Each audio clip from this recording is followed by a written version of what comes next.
யோசிச்சு பாருங்க. நீங்க வாழ்க்கையில யாரெல்லாம் பாவம் நினைச்சு உதவி பண்ணிருப்பீங்களோ அவங்க தான் உங்களை மனசாட்சியே இல்லாம ஏறி மிதிச்சுட்டு போயிருப்பாங்க.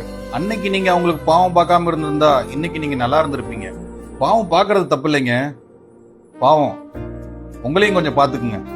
தேங்க்யூ. அப்பா நீங்கள் யாரோ தெரியல. எனக்கு இது என் மண்டையில் எனக்காகவே இது எடுத்து உரைச்சிங்க. உண்மை இது. நான் இந்த மாதிரி சரிஞ்சு தான் உட்காந்துட்டுருக்கேன். என்னை அம்மா அம்மான்னு சொல்லி எல்லாரும் வருவாங்க என்கிட்ட.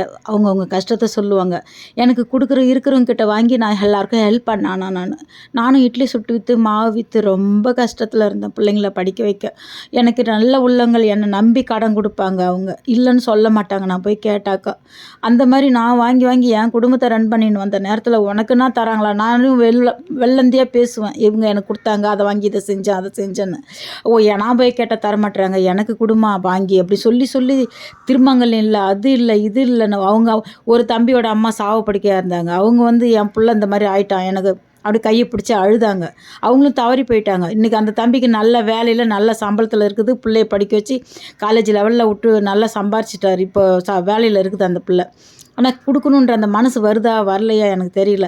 இந்த அம்மாவை நம்பி நான் போராடிட்டுருக்கேன். வரும் என்னைக்கு இருந்தாலும் நம்ம வரும் அப்படின்ட்டு. ஆனால் எல்லாருக்கும் வட்டி கட்டி அழிஞ்சு பைத்தியக்காரி மாதிரி நான் ரொம்ப கேவலமான நிலைமைக்கு தள்ளப்பட்டேன். அதுக்கப்புறம் தான் என் தம்பி பையன் இந்த மாதிரி ஒரு சேனல் எனக்கு உருவாக்கி விட்டு, உங்கள் மைண்டு ஃபுல்லாக உங்கள் சிந்தனை ஃபுல்லாக நீங்கள் இப்படி திருப்புங்க அத்தை, நீங்கள் ரிலாக்ஸ் ஆகுங்க, அதுக்கப்புறம் நல்லதே நடக்கும்னு சொன்னான். அதுக்காக காத்துன்னு இருக்கேன் தங்க பிள்ளைங்களா. பாய்.